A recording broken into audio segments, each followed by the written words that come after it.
Oh, I'm Chris Pajak and you're watching Redmen TV, California.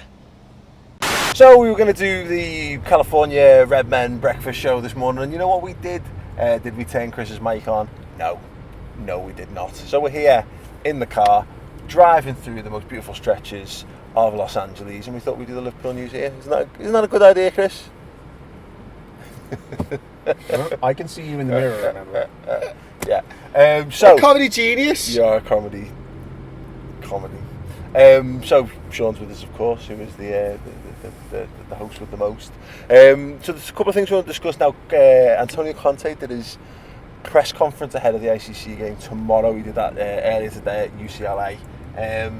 Now he said there's some interesting quotes that come out of this, and it's interesting that he's already trying to put the pressure on Klopp a little bit, Chris. Yeah. Basically what he said is he said Liverpool are one of the best teams in the league, and I'm sure can fight to win the title. Klopp worked already for 9 months with this team, and it's very important for him and for Liverpool to understand each other. It's important to work and to have the time to transfer your methods and ideas of football. It's very difficult to go in during the season when a manager is sacked. It's not easy. You must transfer your ideas in a bit of time. It's difficult. Last season was really important for Klopp and the players. The players know Klopp and he knows the players. It's important to transfer your idea if you keep saying that over and over again. Blah, blah, blah, blah, blah. Yeah, that it's a good game for us. It's not an important thing to win. We're trying to work on different aspects. So into it, what he's done there is he's thrown Klopp into the mix for, I expect Liverpool to be there or thereabouts this season. So he's already trying to build the pressure up on Liverpool. But what he's also doing, Chris, and I think it's a very Mourinho thing to do. It's what Mourinho did when he came in on the back of Rafa being there, was to say, well, look, I'm coming in, I'm kind of having to deal, he's saying in a roundabout fashion, it's going to take me a while to get me ideas, so don't judge me too soon, because look at what I've been left with to some extent. Look, it's a smart move. It is a smart move by Antonio, but what you've got to remember is he's also a Chelsea Paul.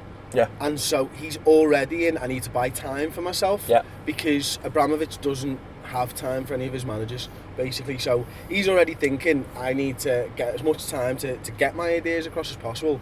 It's very smart because it's twofold, as you say. He's putting pressure on the opposition and he's buying time for himself.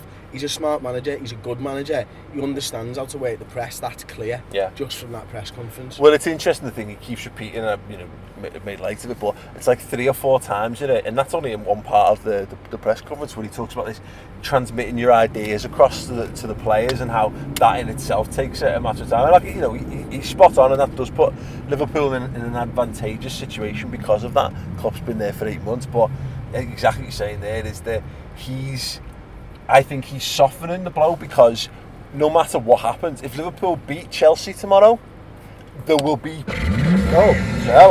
there will be pressure out of nowhere straight on Conte, because people will judge it.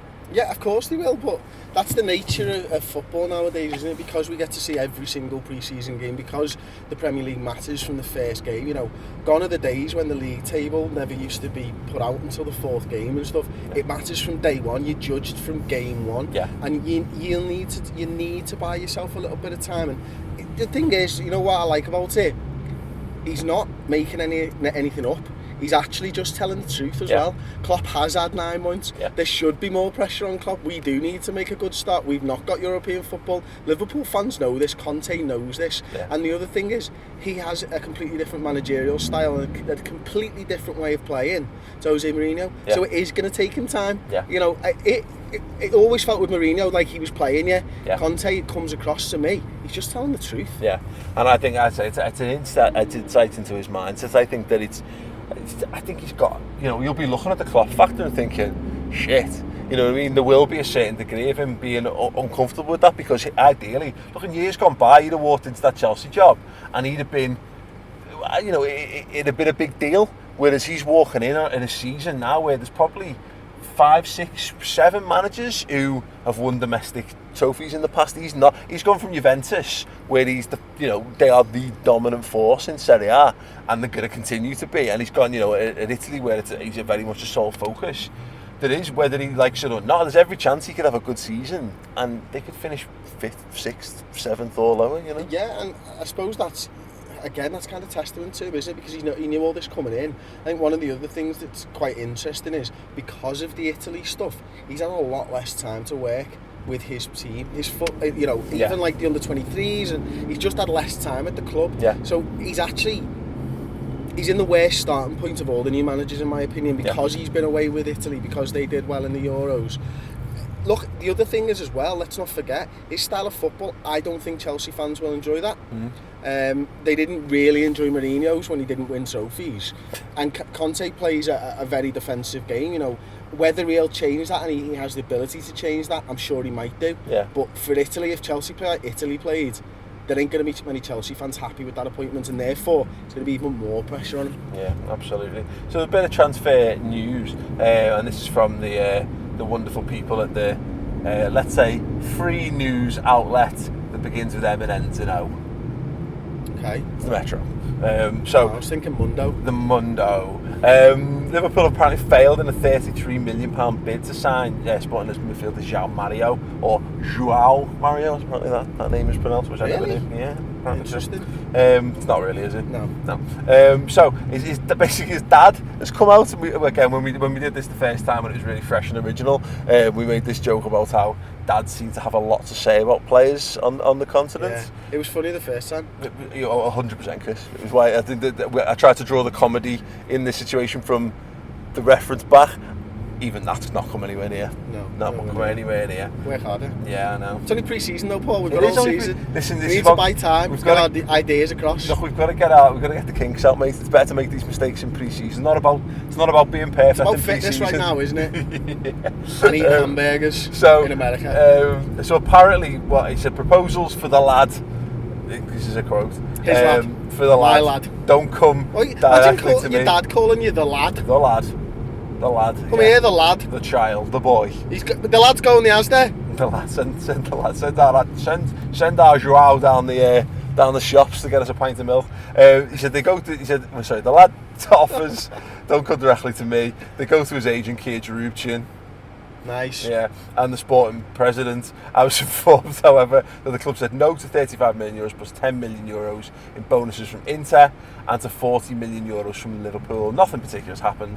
My son's a professional and knows he has a contract with Sporting. At the same time, we're talking about a very valuable player for the club and would aspire to bigger projects in the course of his career. Now, I am not surprised that... What are you pointing at? I was just saying, we're passing the Chateau Marmont right now. Oh, sweet. Where John Belushi goes back in 1981. More importantly than Joao Mario, there's the Chateau Marmont. There you go. So he's a terrific player, Chris. But I think the signing of Wijnaldum kind of spells the end of our search for guys who are going to play in those kind of positions. I agree with that, to be honest. I think I said that on the first show this morning, Paul, so thanks for taking that one. No, it does, mate. You're spot on. I think we may have made a bid for him, but it was probably before we signed Wijnaldum. I think that's what you're getting at, isn't it? Yeah. And I think you're right there, mate. I think, you look at the shape of the squad now, I think we could make possibly 2 more additions. I'd be really, really surprised if it was for an attacking midfielder, that's for sure. And look, the guy had good Euros. Yeah. He's a good player. I'm sure Liverpool were interested in him if we were looking for an attacking midfielder. Do you know what I mean? Yeah. Well, I think there's it's another testament to me about how we're just getting on with stuff. And I think if we were interested in Mario, and that's fine because he is, like I say, he's a very, very good player, a good Euros. He had a great season for Sporting as well.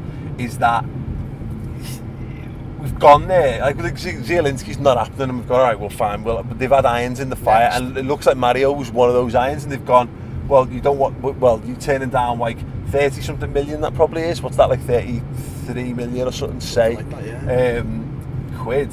And they've gone, nah, you're all right, and we've gone, fine, fuck it then. Wijnaldum, we can get Wijnaldum for 25. We'll have him instead. So yeah, I'm pleased that we're just...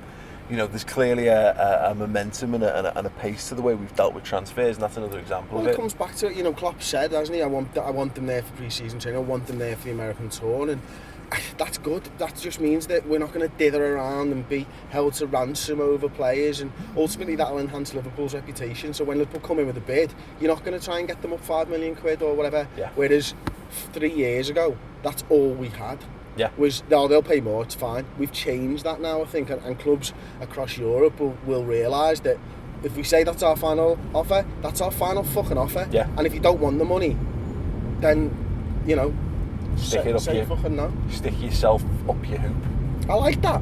Stick your whole self up your hoop. Yeah, there is. It's like a black hole, really, isn't it? Sure. I'm trying to find. Here we go. So we were sent an email. We haven't done this before, but we did highlight something there. There was a tweet I put out. Yeah, it was a comment yesterday that I put out on Twitter complaining about Aubrey's pronunciation. So it's an ongoing battle, Chris. He finally sorted Mignolet out, but there's so many. He didn't. No, he has. He sorted Mignolet out.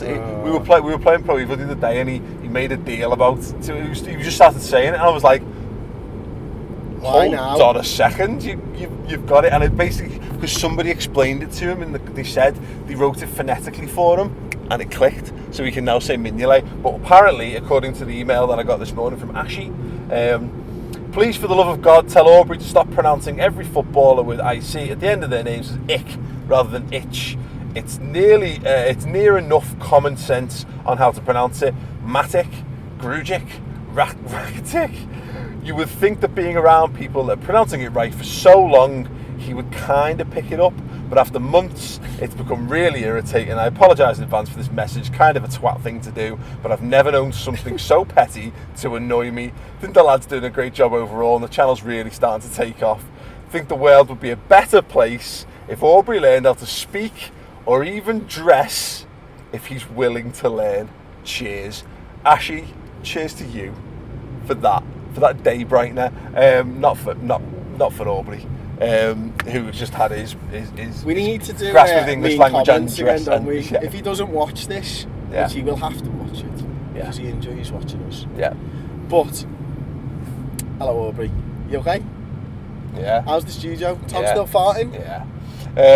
So if you have any more, basically I think the key to this is phonetic pronunciation. So if you see Aubrey mispronouncing, or hear him more importantly, mispronouncing a player name, write a phonetic way for him to say it, Scouse phonetic as well, please, and then send that in, tweet us at the Redmen TV, and we'll pass them on to him, and hopefully by this time next year he'll have a full Premier League pot of players that he'll be able to correctly pronounce, and then we'll get back in Europe and we'll be fucked.